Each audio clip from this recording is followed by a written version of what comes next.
Hello and welcome back to Genius in Gaming.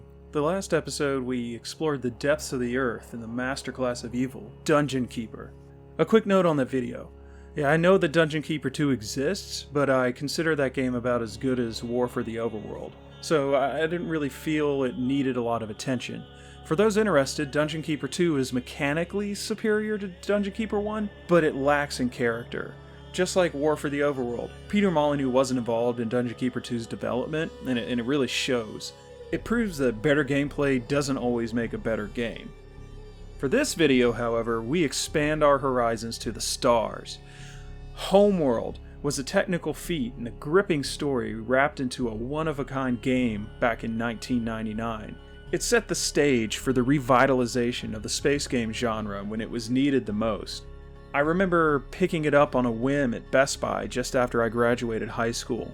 I didn't know what to expect, and I got one of the most surprisingly great space operas, as well as a buttery smooth RTS.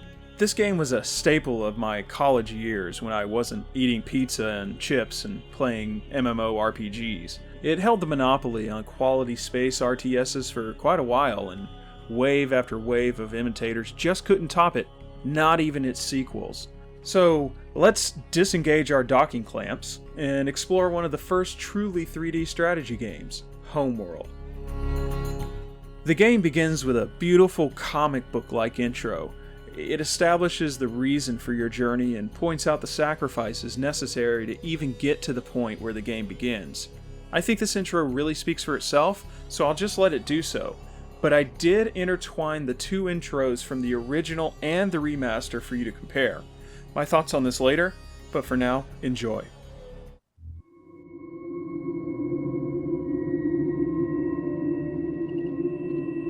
"100 years ago, a satellite detected an object under the sands of the Great Desert. An expedition was sent.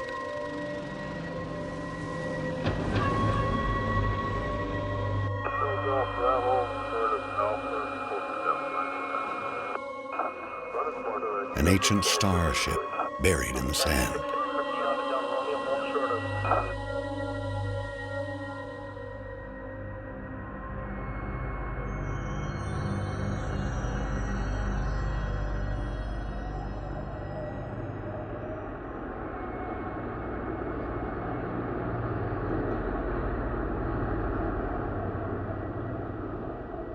Deep inside the ruin was a single stone that would change the course of our history forever.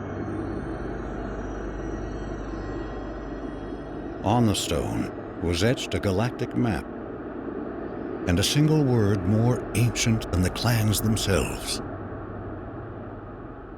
Hiigara, our home.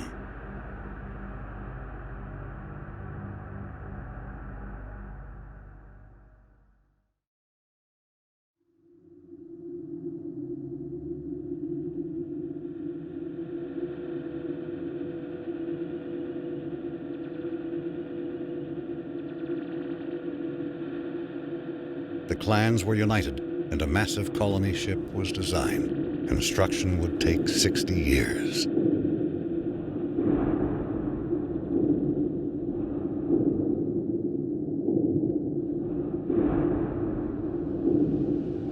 It would demand new technologies, new industries, and new sacrifices.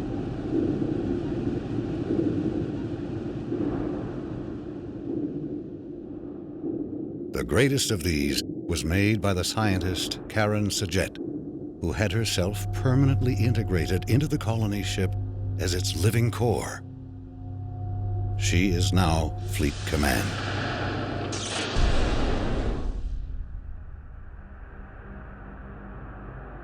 The promise of the Guide Stone united the entire population. Every mind became focused on the true origin of our people. Every effort on the construction of the ship that would seek it out among the stars.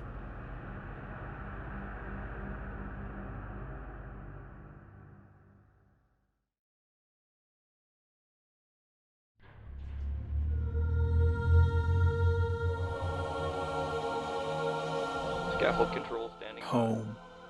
It's a word we all recognize and almost all of us can relate to. We all look for a foundation in our lives, and the word home isn't always where we are, but where we want to be. It doesn't matter whether home exists in years past or even in the present. The concept is universal and unique to everyone. Already, Homeworld ties itself into our psyche, the culmination of years and years of effort by a unified people of Karak leads to the moment where you enter the story, where the intro movie fades directly into the game itself. You're already in charge of the crowning achievement constructed by this world of aliens whom you'll never meet. You are the commander, and the fate of their existence is in your hands. Adagio for strings lulls you into this game world, where everyone else seems just as scared and alone as you are. Fleet Command tentatively tests systems while you fumble around learning in the tutorial. This game requires you to buy in, and it demands your emotional presence within the first 5 minutes. It's a sight to behold, the mothership, with its satellite fighters flitting around it like insects. The scale of your new avatar is staggering and bewildering.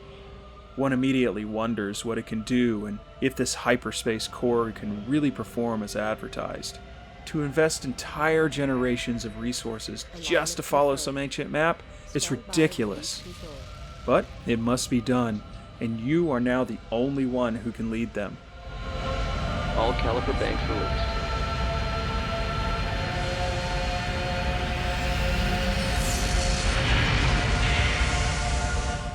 With Fleet Command and Fleet Intelligence, you exercise the mothership's systems and prepare to go further in minutes than the Kushan civilization has gone since they first entered space.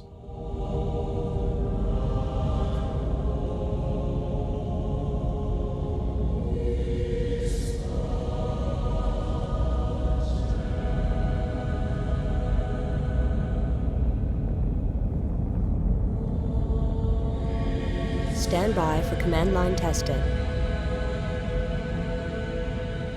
From the first hyperspace jump, you were taken on a whirlwind journey towards the center of the galaxy. We made it. Hyperspace jump complete. All systems nominal, and the quantum wave effect has dissipated. You meet an enigmatic race of traders named the Bentusi, and you will barter with them as well as learn about the other galactic powers through them as you proceed. You will meet with Heartbreak and discover your true enemy very early on. Your quest sidetracks into vengeance before you end up in many a predicament as you stumble your way across the light years of space toward your goal, home, Higara. I'm a huge fan of Star Trek: The Next Generation. It's a bit dated now, but during its 7 seasons, it lit up my imagination with its episodic format, and it allowed explorations of all kinds of new life and new civilizations. I would lay back in bed after watching it and wonder what I would have done had I been Captain Picard, who is the superior captain, by the way. I'd drift away to sleep, pretending to cruise at Warp 7 to some distant star system. See, Homeworld recaptures this strange new worlds idea for me. You never really knew what was coming next, and some of the scenarios are so outlandish that it seems like something the Enterprise could have conceivably encountered in its many journeys across the galaxy.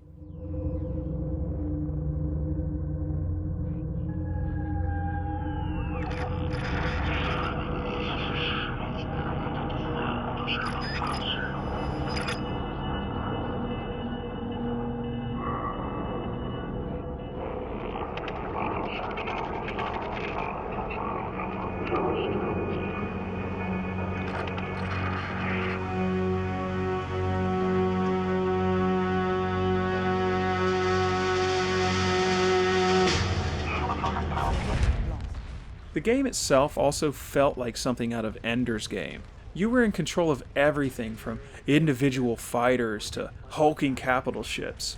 Lack of tactical awareness would lead to you losing entire fleets, and in this game, that's particularly bad. Upon completing each level, the fleet you'd amassed moved to the next level with you.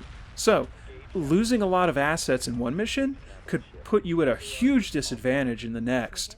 You usually had enough resources to survive level to level, but if you took care of your fleet, oh, you'd end up with many thousands of resource points to spare for some of the tougher scenarios. Later in the game, it's not uncommon to lose half your fleet in a single engagement, so you'd need a nest egg and spare units to hold the line while you built ships more suitable to the situation.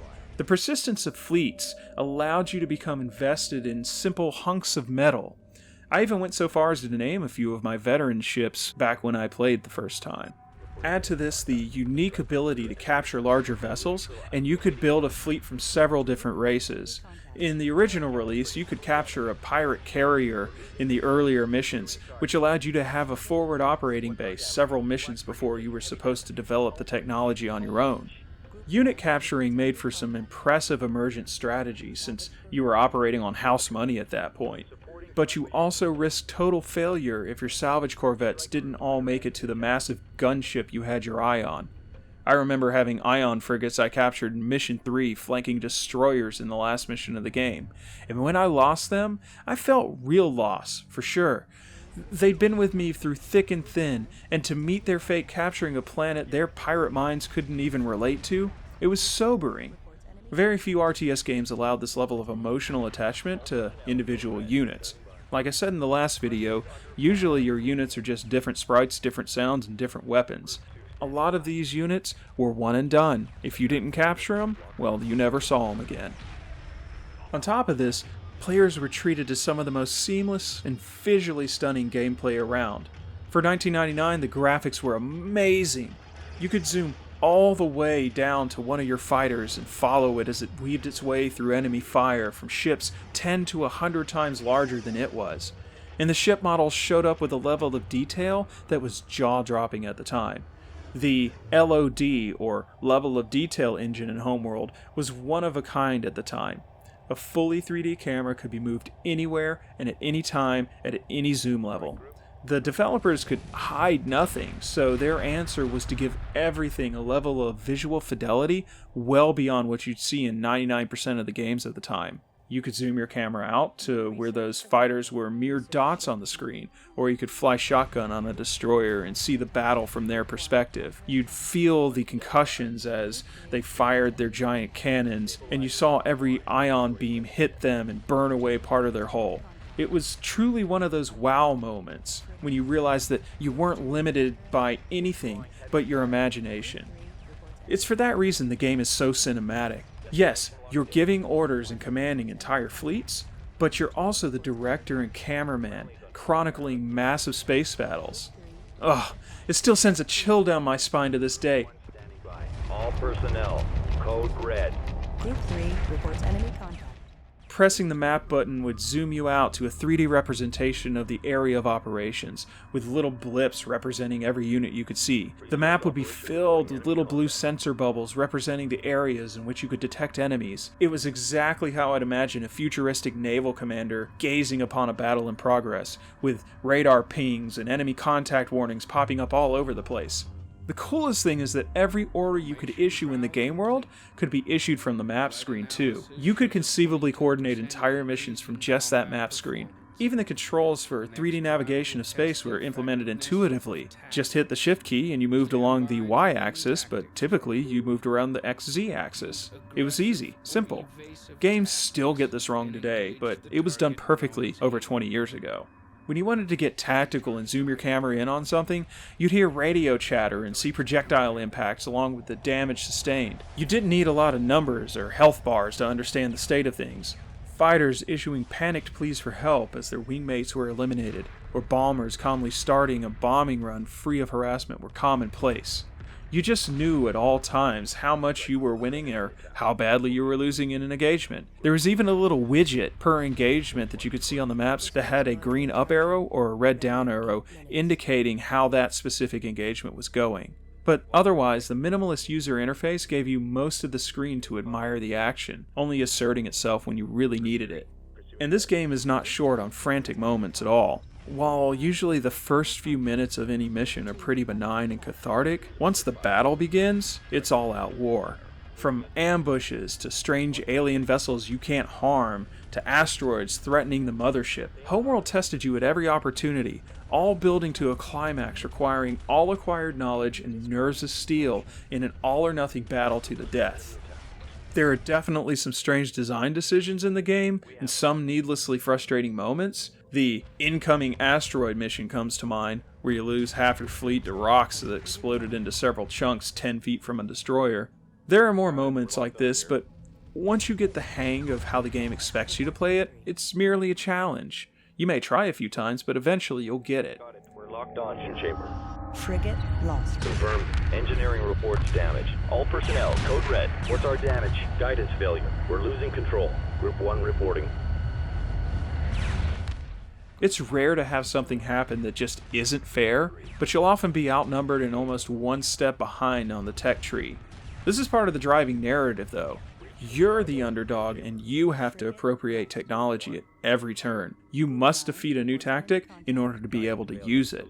At times, you're holding off certain death while your mothership churns away to research the technology that'll prevent your demise. And it's so sweet to crank out 6 ion frigates to bring down a carrier for the first time after being decimated by the same technology 15 or 30 minutes earlier. So earlier in this video, you saw a side-by-side of the original game and graphics alongside Homeworld's remaster. Normally, I'm a purist, and I don't recommend remakes. In this case, however, I do have to concede that Homeworld 1 and 2 remasters are the way to go. It's a solid 60 FPS, and the sound is cleaned up, and it's a much higher fidelity in graphics. Now, see, the graphics are true to the original, and they are what I imagined in my head when I wasn't playing the game all those years ago. Gearbox did a great job with the remake, and it should be what everyone plays. Plus, the Homeworld Remastered Collection comes with the original versions of 1 and 2, adapted for modern operating systems. You really can't lose. Whether you like the way the original game plays better, or you like the new remaster, you've got them both. Most of the footage from this game, of course, was recorded in the remaster. It just looks better and can be recorded at a full 1080p. The genius of Homeworld is threefold. 1. It's a familiar story. Not because it's cliché. It's because a lot of souls want what the Kushan want, to know their origins and to explore the unexplored. It's human nature, and it binds us to these aliens. 2. It's a monument to technical problem solving. Almost nothing in the game feels jarring or forced. It's as smooth as silk from start to finish. 3. It made you the director of your own space opera. You were the conductor and the cameraman. The camera was so advanced and intuitive that it was easy to lose sight of your goals just to watch your interceptors make strafing runs on incoming bomber groups. The combat, it's been done before, but you've certainly never been so invested in the little things, and you've never seen it like this from so many angles. Anyway, I could go on for another hour about the sound design, the rock, paper, scissors elegance of the combat system, and how they managed to make empty space into a cornucopia of brilliant colors and wild imagination. But these are all cherries on top of a gaming genius sundae.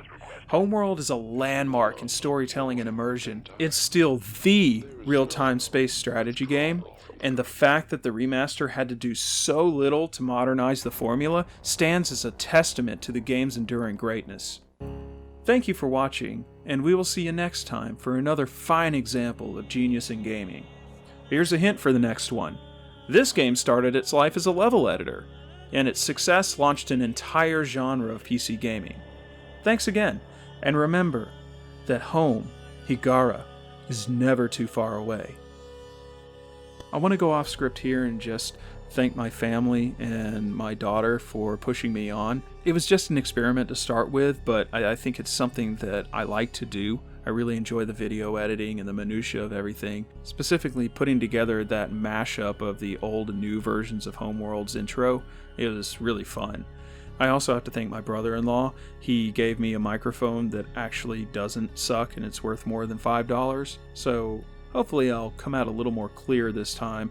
And I just want to make it known that I'm not looking for views or subscriptions or monetization or anything like that. Again, my primary idea is that I want to raise awareness for where games came from, and I want to educate on where they are today versus where they were back then.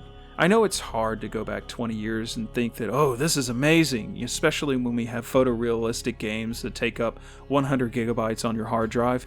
Now, I'm a huge fan of those big blockbuster games, but they all had to start somewhere, and most games borrow components from a lot of stuff that happened a long time ago.